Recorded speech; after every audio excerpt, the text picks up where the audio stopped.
La verdad es que cuando hablamos y seguimos hablando acerca del servicio, lo decimos y no es con la boca pequeña, sino con la boca bien grande, que no hay mayor privilegio que servir al Señor. Sea en lo que sea que el Señor ponga en tu vida para servirle, no hay mayor privilegio que entender lo que el Señor quiere hacer con tu vida, de dar ese paso, de decir, Señor, pues si esto es lo que tú quieres, aquí estoy yo, y después llevarlo a cabo, llevarlo a buen término. La verdad es que el Señor nos usa de diferentes maneras, diferentes momentos y diferentes formas, pero como decía María José, lo que hace falta es que si quieres servir al Señor, lo sirvas, ¿verdad? No hay ningún tipo de impedimento a la hora de servirle. Sobre todo porque el servicio no queda limitado y creo que la semana pasada cuando hemos comenzado a hablar del servicio, creo que todavía no hemos dicho, ni creo que vayamos a decir, ni hoy ni después, que el servicio esté limitado a algo que tú haces o dejas de hacer en la iglesia. El servicio es una actitud de vida. El servicio es hoy aquí, pero mañana en el trabajo, en el instituto, en la facultad o en casa, comprando o yendo en el transporte público. Donde estés, siempre hay posibilidad de servir a las demás personas y demostrarles el amor que Dios ha puesto en nuestras vidas. Hacíamos referencia la semana pasada al texto de Gálatas, que es de alguna manera el que vamos a seguir usando como marco para hablar del servicio. Ese pasaje donde Pablo le dijo a la iglesia que habéis sido llamados a ser libres. Y ya hablamos la semana pasada acerca de esto, ¿verdad?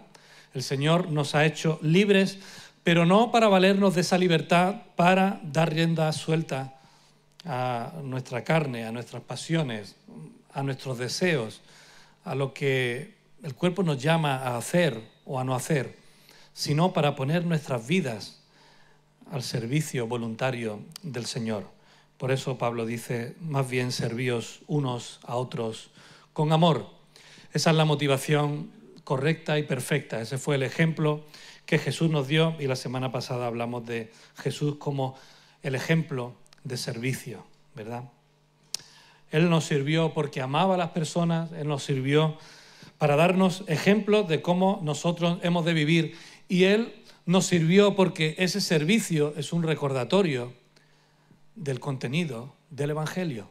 La gracia de Dios se ha manifestado a cada uno de nosotros y el acto de entrega de Jesucristo fue la culminación de ese acto de gracia de Dios, ese acto de amor, ese acto que ha posibilitado que tú y que yo y que toda persona pueda tener salvación y vida eterna. Vamos a seguir hablando de ello y durante las próximas semanas vamos a hacer, tomando como punto de partida el servicio de Jesús, poner la mirada en ciertos aspectos que pueden servirnos como énfasis diferentes de cómo llevar a cabo el servicio, de cómo servirnos unos a los otros o qué espera Dios de nosotros a la hora de servirle. En esta mañana yo he estado batallando durante la semana para saber cómo enfocar el tema de una manera precisa y que fuera fiel a lo que había en mis pensamientos. Y estaba meditando de que a veces podemos tener límites que nos hagan servir al Señor tal y como Él espera y tal y como Él hizo. Y son límites que no nos son impuestos como una limitación, sino que son los límites donde tenemos que movernos y que nos marcan los peligros a los cuales podemos llegar a caer a la hora de servir al Señor. Vimos la semana pasada que servir de alguna manera era, lo decíamos así, de manera llana, pasar de ti para hacer lo que Dios quiere o el otro necesite. Y a veces ese lo que Dios quiere o el otro necesite, podemos intercambiarlo y decir, para hacer lo que Dios necesite o lo que otro quiere. Y eso es un peligro, porque si pensamos en lo que Dios necesite, podemos decir, bueno, pues no lo necesita porque hay otra gente que lo puede hacer. O si es lo que otro quiere, podemos caer en el abuso espiritual. Por eso esta mañana me gustaría profundizar en esos dos aspectos que son extremos peligrosos a la hora de entender el servicio a Dios y a los demás. Por una parte, caer o dejarse caer dentro del abuso espiritual del liderazgo, o el otro extremo, caer en una decadencia y una frialdad espiritual como pueblo que nos haga pensar que Dios no necesita nada de nosotros. Señor, quiero pedirte que tu palabra pueda traer luz a nuestro entendimiento y también a nuestros corazones en este momento. Y Padre, que seamos no solamente oidores, sino hacedores, pero también, Padre, que nos ayudes a entender esos planes que tú tienes para nosotros, para nuestras vidas, y que hemos cantado, Señor, que separados de ti no podemos hacer nada y no queremos movernos de eso, Padre. Por eso ayúdanos, Señor, también a meditar en tu palabra y aquello que tú puedas y necesites decirnos, que nuestros oídos y nuestro corazón estén dispuestos a recibirlo, Señor. Muchas gracias, Padre, y te lo pedimos en tu nombre. Amén. Amén. No sé si alguna vez habéis oído hablar acerca del abuso espiritual del liderazgo. Un peligro que está a las puertas de cualquier iglesia, un peligro que está a las puertas de tu vida y de la mía.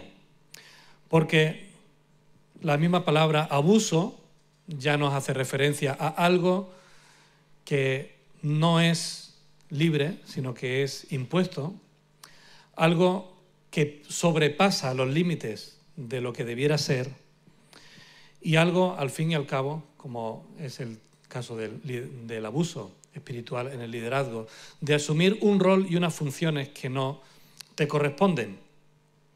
Me gustaría que pudiéramos ir a la primera carta de Pedro, al capítulo 5 y a los versículos 1 al 3. Primera carta de Pedro, al capítulo 5 y los versículos 1 al 3. Este pasaje es toda una declaración de intenciones y es una guía, no solamente para la persona que pueda estar ejerciendo el ministerio pastoral, sino para todos y cada uno de nosotros. Al fin y al cabo, el don pastoral es uno más dentro de los dones que Dios nos ha repartido a todos y cada uno de los que estamos aquí. Da igual lo que el Señor te haya mostrado, da igual lo que el Señor te haya dado como don o habilidad espiritual para ponerlo en práctica. Este pasaje también tiene mucho que decirte y que decirnos. Fijaos cómo Pedro le dice a las iglesias y a los hermanos que dirige esta carta: ruego a los ancianos que están entre vosotros, yo también ancianos como ellos, y testigos de los padecimientos de Cristo, que soy también participante de la gloria que será revelada. Apacentad la grey de Dios que está entre vosotros, cuidando de ella, no por fuerza, sino voluntariamente, no por ganancia deshonesta, sino con ánimo pronto, no como teniendo señorío sobre los que están a vuestro cuidado, sino siendo ejemplos de la grey. Si os dais cuenta, el apóstol Pedro lo primero que hace es identificarse como uno más al mismo nivel que aquellas personas que están sirviendo a la congregación en la guía espiritual de las mismas.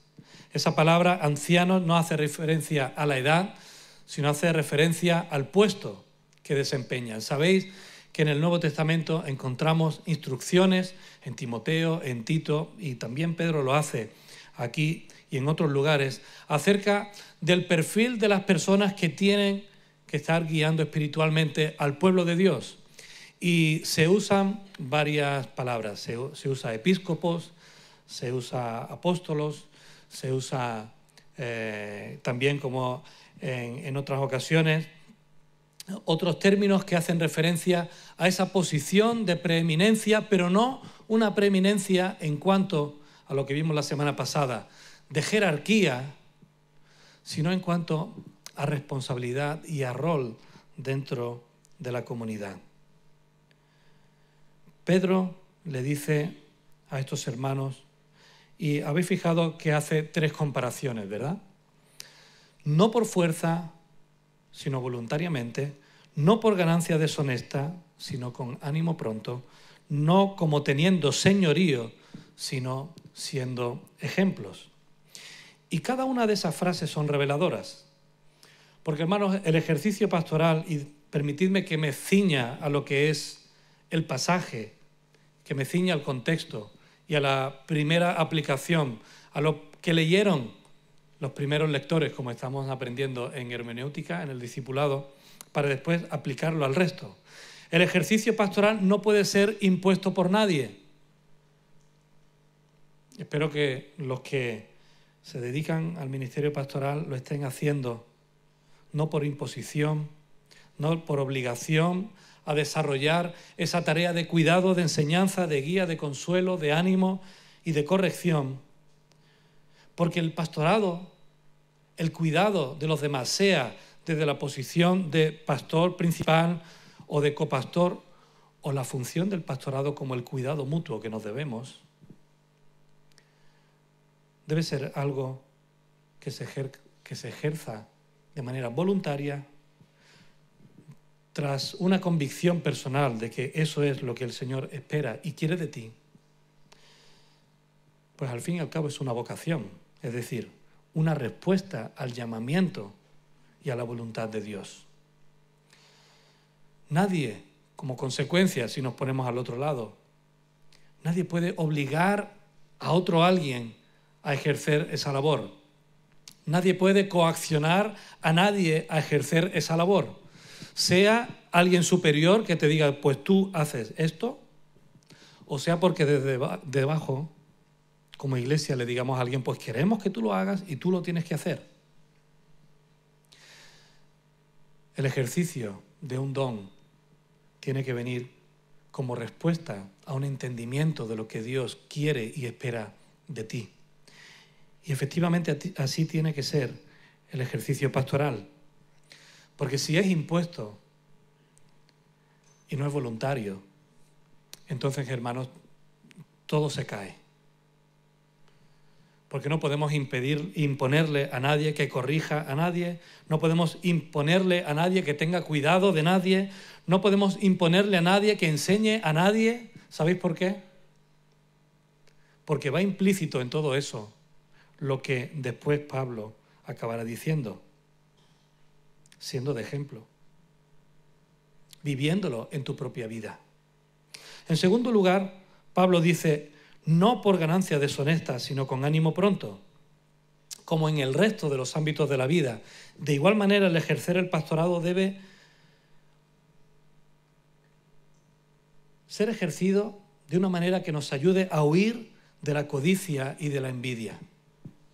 A veces codiciamos y envidiamos y lo hacemos porque no tenemos lo que el otro tiene, o porque siempre lo que el otro tiene entendemos que es mejor que lo nuestro. Si no, nos envidia, ¿verdad?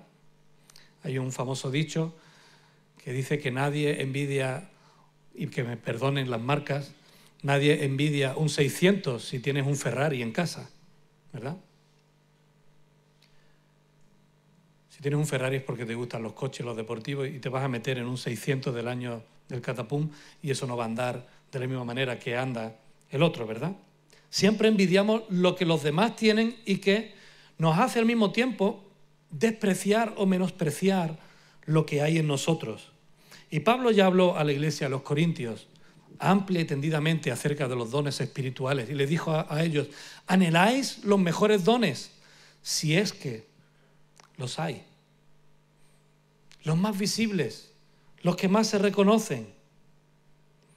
Y hermanos, a veces la envidia o la codicia viene por hacer del servicio al Señor un medio para ganar deshonestamente. Y eso no está exento de que le ocurra a los líderes que, como nosotros, tenemos el privilegio de poder dedicar toda nuestra vida, desde las 12 de la noche hasta las 12 de la noche del día siguiente, a servir a la iglesia, porque la iglesia así lo quiere. No está exento, hermanos, lo digo con el corazón en la mano, porque siempre podemos anhelar y codiciar cosas que no tenemos.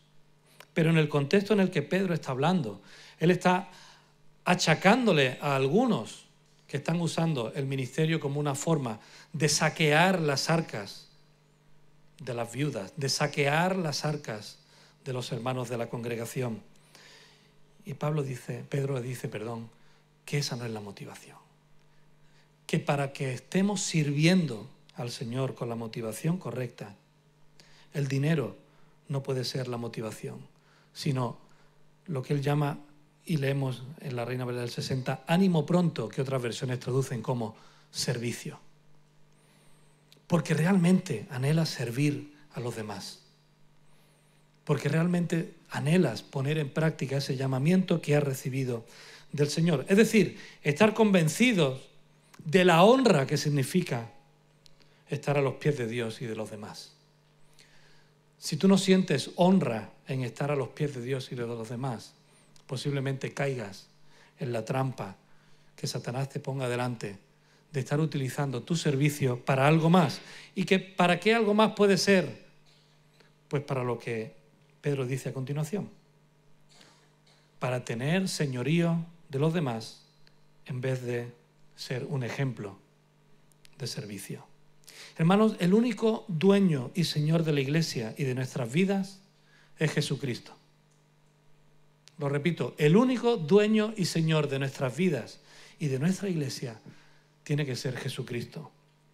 El control de nuestras vidas no puede ser dado a otro que no sea Él. Nadie debe aspirar tampoco a tener el control de la vida de los demás, por muy bonito que te lo vendan o por muy bien envuelto que esté en papel de regalo. Tal y como Pablo dijo a Timoteo, el servicio pastoral que impacta a los demás es cuando nos sentamos a los pies de ellos y sentamos ejemplo, como Jesús hizo y vimos la semana pasada. Y cuando imponemos una dictadura, entonces eso no es un servicio voluntario. Dice la Guía Pastoral para la Prevención del Abuso Espiritual que editó la Alianza Evangélica Española hace un par de años, que hay 3 componentes básicos que resumen lo que es un liderazgo que incurre en abuso espiritual. Y cuidado, hermanos, porque esto no es una crítica solamente al liderazgo que incurre en abuso espiritual, es una crítica a aquellos que quieren que el liderazgo sea de ese tipo. Porque hay personas que prefieren que sea de ese tipo y liberar toda responsabilidad personal delante del Señor. Son 3 palabras: poder, privilegio y presión. El poder que funde la idea de estar sobre los demás y la confunde porque, hermano, no se trata de mandar más, sino de cuidar mejor. Eso es lo que Pedro está intentando decirle a los pastores, a los ancianos de la iglesia. No se trata de mandar más, sino de servir mejor.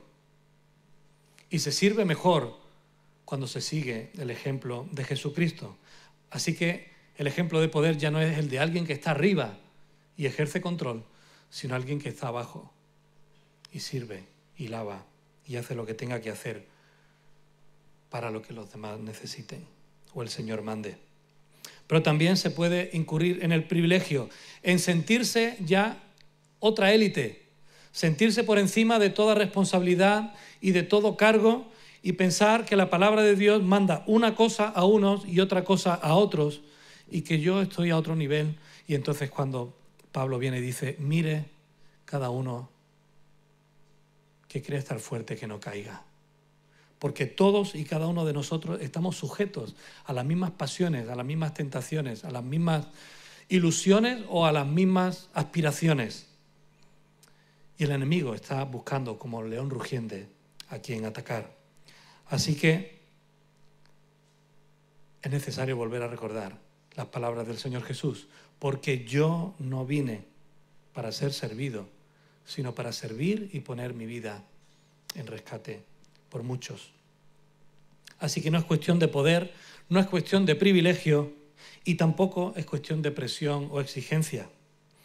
Porque un liderazgo que practica el abuso espiritual es un liderazgo que pone cargas asfixiantes en las personas y generan un sentimiento de culpa muy alejado de ese yugo fácil y ligero de llegar del que nos habló nuestro Señor Jesucristo.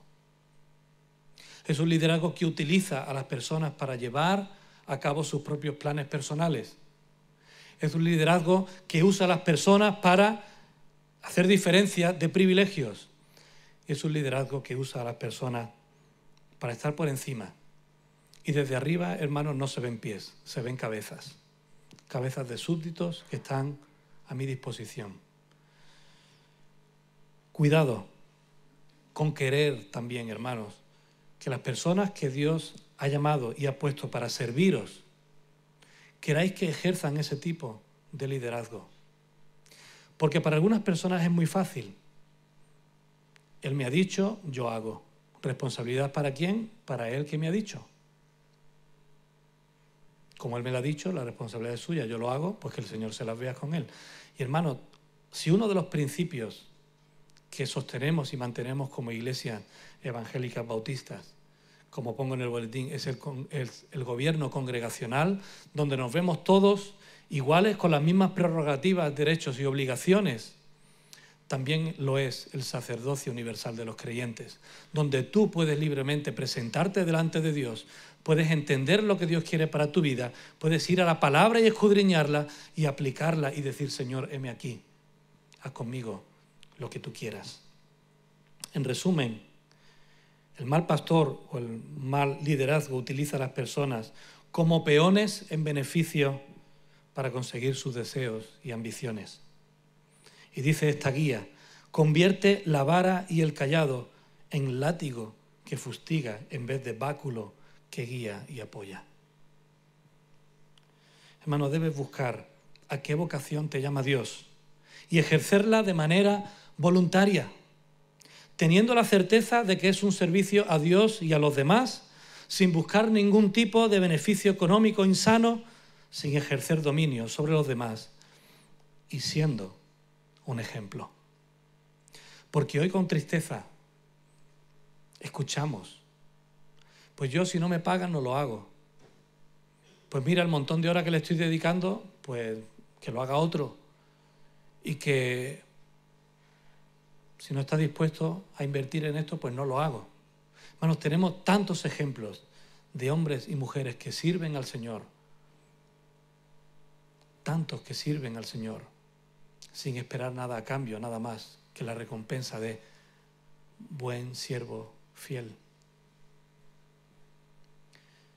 Y en el momento en que identifiquemos que en nuestro interior hay un deseo de utilizar el servicio como medio de poder, de control o de ganancia, tenemos que ponernos delante del Señor y pedirle que Él sondee el fondo de nuestros corazones. Hermanos, cuando os miramos a todos y cada uno de vosotros, intento aprovechar estos momentos para intentar de miraros a todos, siempre cada domingo lo hago. Cuando pensamos en nuestra misión como iglesia, cuando soñamos con el futuro, no hacemos otra cosa que veros a todos y cada uno de vosotros cumpliendo con la labor que el Señor os ha llamado a hacer. Y nosotros estar ahí para ayudaros a encontrarlo o a desarrollarlo. Dios tiene preparado algo para vosotros, igual que lo tiene para nosotros como pastores. Y hermanos, hemos de huir de modelos de liderazgo impositivos, coercitivos, lisonjeros o que anulan la voluntad y la responsabilidad personal. Todo eso se aleja radicalmente de lo que Jesús hizo. Él vino a sentar un ejemplo de servicio. Él vino a sentar un ejemplo para que igual que Él hizo, nosotros hiciéramos. Así que ese es uno de los límites, ¿verdad? Es un límite que hemos de saber identificar. No podemos ni ser líderes impositivos, coercitivos, que manejen la Iglesia a su antojo. Tampoco has de desarrollar un ministerio porque me lo hayan dicho, porque me lo han impuesto, porque voy a tener un rédito, sea cual sea, al respecto. Pero hay otro límite que indicábamos, y es el de la decadencia o el enfriamiento espiritual del pueblo de Dios. Es otro extremo igualmente peligroso, porque afecta a todas y cada una de las esferas y estratos de la Iglesia y de nuestras vidas. Porque no puede haber un servicio al Señor que esté precedido de algo que a Dios desagrada, ¿verdad? Me gustaría que fuéramos al profeta Ageo. Por si no sabéis dónde está, terminan los profetas mayores, Isaías, Jeremías, Lamentaciones, Ezequiel, Daniel, y ahí empiezan los menores. Oseas, Joel, Amós, Abdías, Jonás, Miqueas, Nahum, Habacuc, Sofonías, Ageo. ¿Vale? No estoy hablando en lengua, estoy relatando rápidamente los libros del Antiguo Testamento. Ageo, antes de Zacarías y de Malaquías. Y el mensaje de Ageo es un mensaje muy actual. Vamos a hacer justicia y aplicamos de nuevo el método hermenéutico de interpretación bíblica. Ageo está hablando en el año 520 a.C. El pueblo había sido liberado. La semana pasada hablamos del término redención, redimir, pagar el precio de. El pueblo había sido liberado del exilio babilónico. El templo había sido destruido antes de este momento.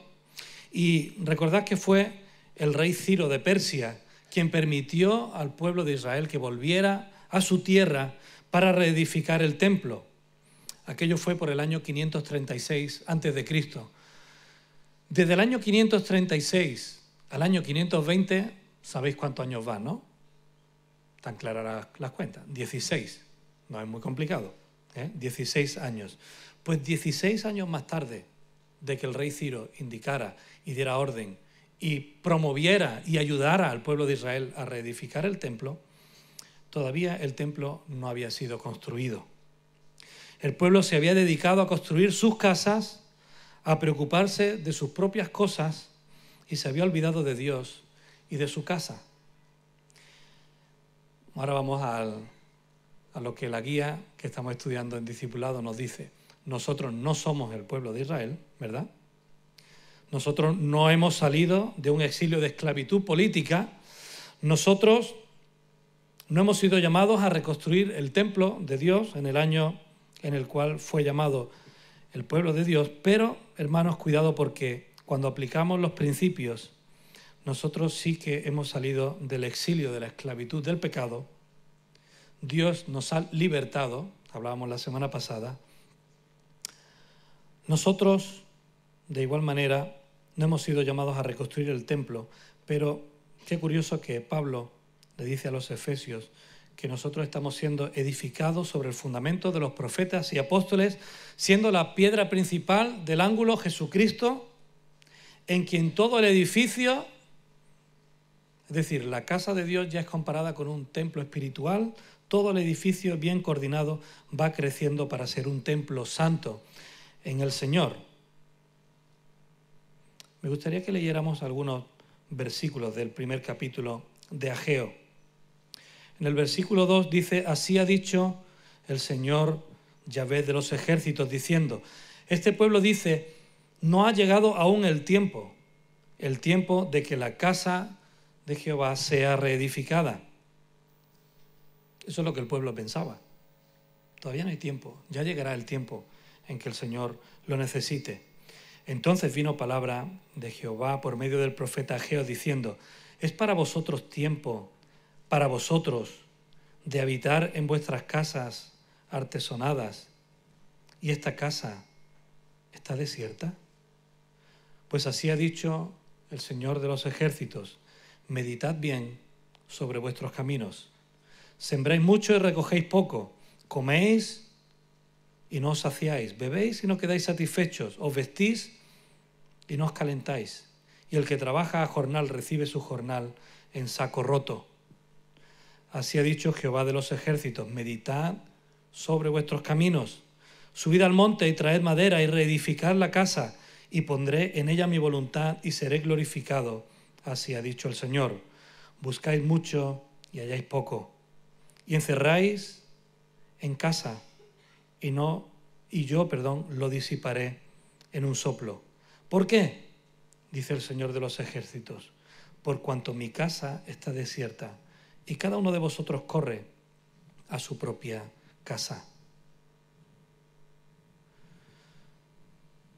Es un mensaje curioso el que Ageo lanza de boca del Señor al pueblo.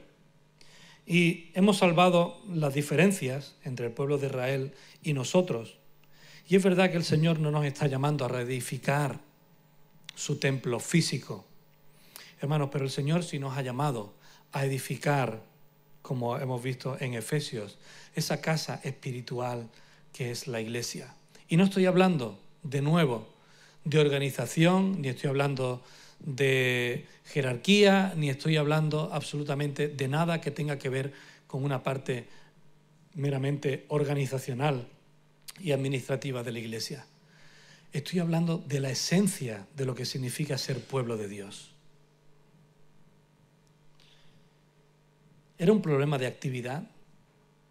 Pues no era un problema de actividad, era un problema de santidad.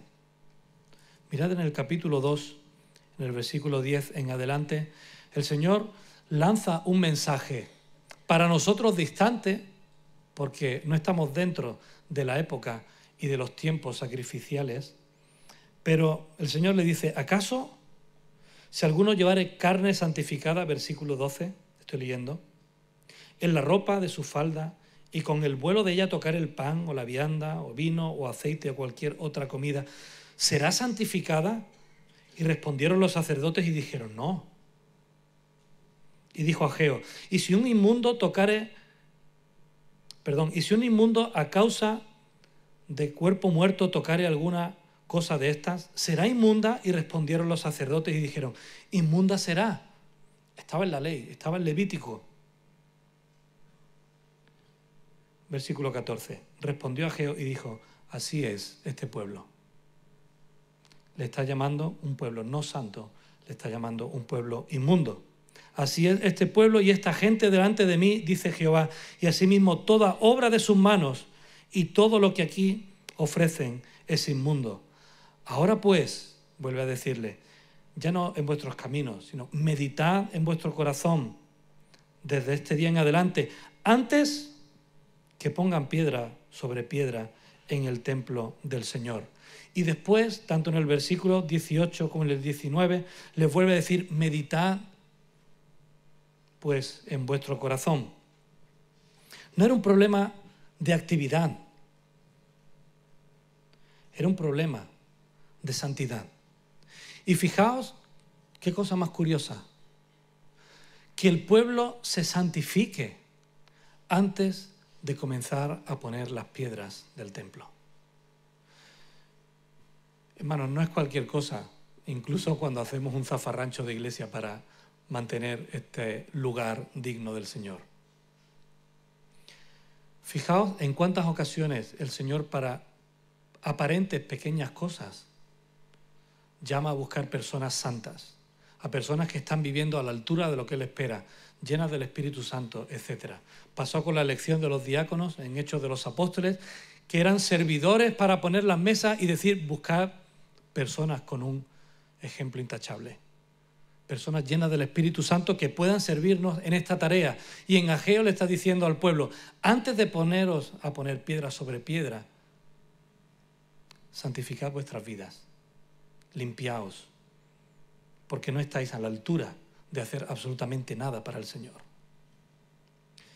Cuando la decadencia espiritual se apodera del pueblo de Dios, ¿sabéis lo que pasa? Que dejamos de servirle. Olvidamos el amor de Dios y decae el nuestro hacia Él. Olvidamos cómo Él nos sirvió y dejamos de servirle. Olvidamos sus bendiciones y nos aferramos a nuestras propias ocupaciones. Meditad, pues, en vuestro corazón, nos dice el Señor. La decadencia espiritual, hermanos, debe ser combatida en tu vida.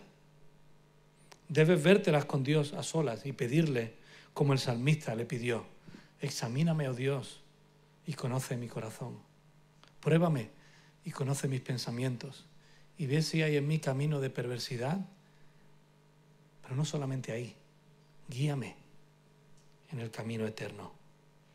La buena noticia es que sabemos que Él ha prometido, y así se lo dice a Ageo y al pueblo en el capítulo 1 y versículo 13: yo estoy con vosotros. El Señor está a nuestro lado. No es una tarea, no es un privilegio que haya puesto sobre nosotros a solas para que hagamos. Él está con nosotros. Él está guiándonos, cuidándonos y poniendo el camino por delante.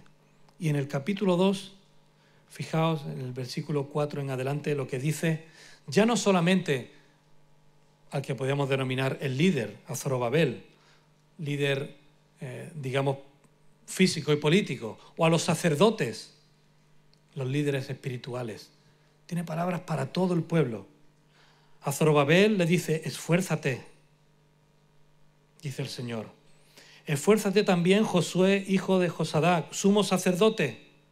Cobrad ánimo, todo el pueblo de la tierra, dice el Señor, y trabajad, porque yo estoy con vosotros, dice Jehová de los ejércitos. Hermanos, tenemos delante de nosotros dos límites que pueden hacer que nos equivoquemos estrepitosamente a la hora de servir al Señor y a los demás. Podemos caer en un abuso espiritual que determinará que tu servicio no sea conforme al ejemplo que Jesús dio, que no sea conforme a lo que Dios espera de ti y de mí. Pero también podemos caer en una decadencia espiritual que nos haga abandonar las cosas de Dios y dedicarnos a las propias nuestras. Para el pueblo de Dios en el Antiguo Testamento hubo advertencias muy claras. Vuestro trabajo es un saco roto. Por más que trabajáis el jornal y recibís el pago, se os va el dinero. Sembráis y no cosecháis. Nada fructifica en vuestras vidas porque habéis olvidado la centralidad de vuestras vidas, que es ser siervos del Señor. Pero es que para la iglesia a la cual Pedro escribió también había grandes consecuencias. Y hay una que debe ser esa advertencia, ¿verdad? De manera muy clara y directa. En el versículo 4. Y cuando aparezca el príncipe de los pastores, vosotros recibiréis la corona incorruptible de gloria. Hermanos, todos estamos bajo el príncipe de los pastores. Todos estamos bajo el gobierno del Señor. Sea que estés guiando a otros con un servicio en la iglesia, sea que estés sirviendo a tu hermano o a tu hermana allí donde estés. Lo que hacemos lo hacemos porque amamos al Señor. O así deberíamos hacerlo, ¿verdad? Recordaba las palabras del propio Señor Jesucristo a Pedro, porque Pedro había, permitidme la expresión, mamado el ministerio de Jesús. Él sabía cómo Jesús se había dado por ellos como discípulos. Y en el capítulo 20 de Juan, después del Señor resucitar, cuando se coloca al lado de sus discípulos de nuevo, desayunan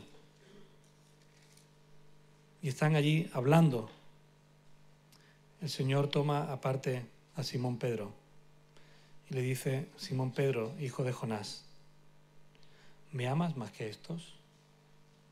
Y él le respondió, sí, Señor, tú sabes que te amo. Y él le dijo, apacienta a mis corderos. Pero volvió a decir una segunda vez, Simón, hijo de Jonás, ¿me amas? Y Pedro le respondió, sí, Señor, tú sabes que te amo. Y entonces le dijo, pastorea a mis ovejas. Y una tercera vez le dijo, Simón, hijo de Jonás, ¿me amas? Y entonces Pedro se entristeció de que le dijese la tercera vez, ¿me amas? Y le respondió, Señor, tú lo sabes todo. Tú sabes que te amo. Y Jesús le dijo, apacienta mis ovejas. Es posible, hermanos, que el problema de tu vida esté ahí. Si amas realmente al Señor o no. Y por eso me gustaría que pudiéramos tener un tiempo de oración personal en este momento.